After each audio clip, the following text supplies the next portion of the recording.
اسی طرح ملتا ہے امام ہادی علیہ السلام کے دور میں کہ ایک شخص آیا اور آنے کے بعد امام ابو عمارہ بعض لوگوں نے لکھا ہے امام کا خاص صحابی تھا، آگے کہتا ہے بعض جگہ یہ لکھا ہے کہ اس نے آگے کہا مولا نبی کی معراج سمجھائیے۔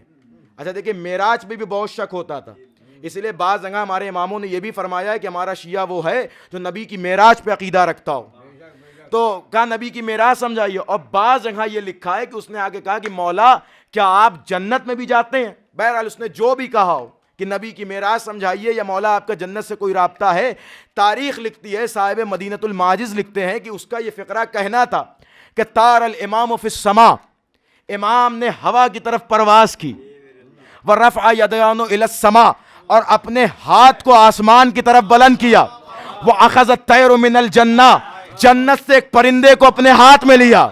بھائی غور ہی نہیں کیا آپ نے۔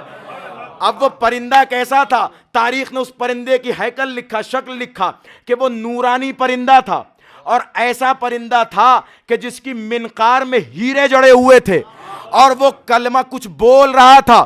اس کے حیرت سے، اس امام کے صحابی نے حیرت سے پوچھا مولا یہ کیا ہے؟ کہا یہ جنت کا پرندہ ہے۔ کہا ماں قال یہ کیا کہہ رہا ہے؟ کہا یہ وہ نہیں کہہ رہا جو تم سمجھ نہ پاؤ۔ پھر کہا مولا یہ کیا کہہ رہا ہے؟ کہا ذرا کان لگا کے سنو۔ تو وہاں جتنے تھے سب نے کان لگا کے سنا، تو وہ پرندہ کہہ رہا تھا لا الہ الا اللہ محمد الرسول اللہ علی ولی اللہ۔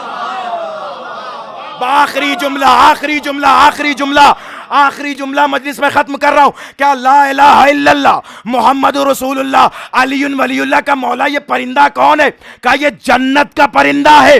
کہا یہ کلمے میں علی ولی اللہ بھی پڑھ رہا ہے؟ امام نے کہا ہاں ہاں یہ جنت کا پرندہ ہے۔ بس سمجھ میں آیا، علی ولی اللہ جنتی پڑھتے ہیں، جہنمی نہیں۔